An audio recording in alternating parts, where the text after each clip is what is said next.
Hi, today I'm going to tell you a little bit about the BEI examination. BEI, it stands for Board Evaluation for Interpreters.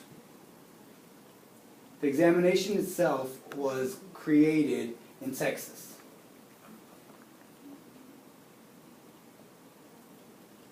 When ISAS folded, they took over it, and then they found that Texas had a test. So the Deaf and Hard of Hearing Commission went down to Texas, had a conversation with the administrators of their exam, and they borrowed it for this state. So I really want to inform you that this is a new perspective of the test. Illinois, in all of the country, only 3 states use this test so far. Texas, Illinois, and Michigan.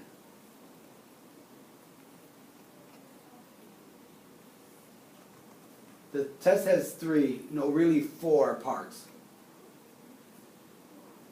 Interpreting from ASL into spoken English. I'm sorry, I'm going to have to back up a second. From English to ASL. The second part would be English to transliteration. And the third part is signed to spoken.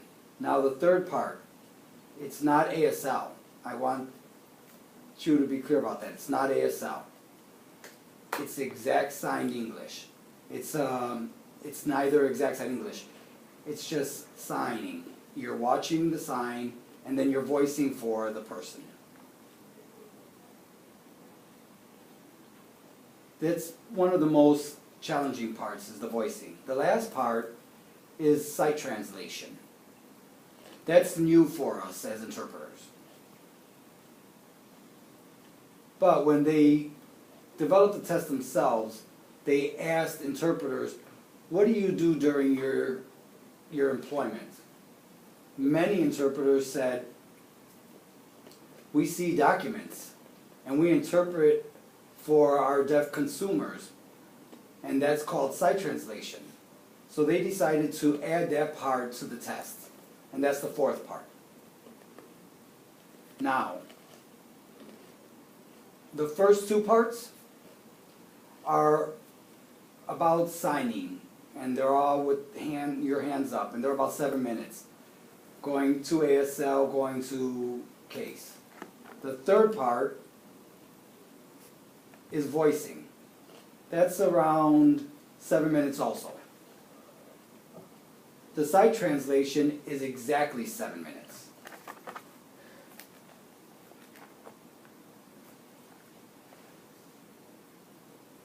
Now, how they evaluate this exam is very interesting. Most of you have already been taught that if you hear or see something during your interpreting, you have to use generalization. If you miss something and you're not specific, you can, eliminate a few of the things. For example, if you have 5 things, if you miss 2, you could keep 3, and you could still keep interpreting, continue interpreting. What happens with the other words? But for the test itself, for example, the first part, from English to ASL, it's around 7 minutes, like I said. Somebody will be speaking English, and the writer will be evaluating, and they have a script that they're following along. That script has 50 words on it that are underlined. You must hit all 50 of those words, or it's considered a mistake. And the second part, the spoken English to transliteration, is the same thing. The evaluator has a script with 50 words that are underlined also, and they're looking to see if you've signed all of those 50 words that are underlined. Same for the voicing. When you're voicing, they have a script with 50 words, and you're signing the words that are underlined. And they're listening to make sure that you caught all of those words in your interpretation. Transliteration has 20 words that are underlined. So all in all, you have 170 possible mistakes that you can make. But if you make all 170, you shouldn't be an interpreter, but I digress. If you pass 45 errors or less, that's a passing grade. If you have 48 errors or more, you fail. If you're in between 45 to 48, you're neutral.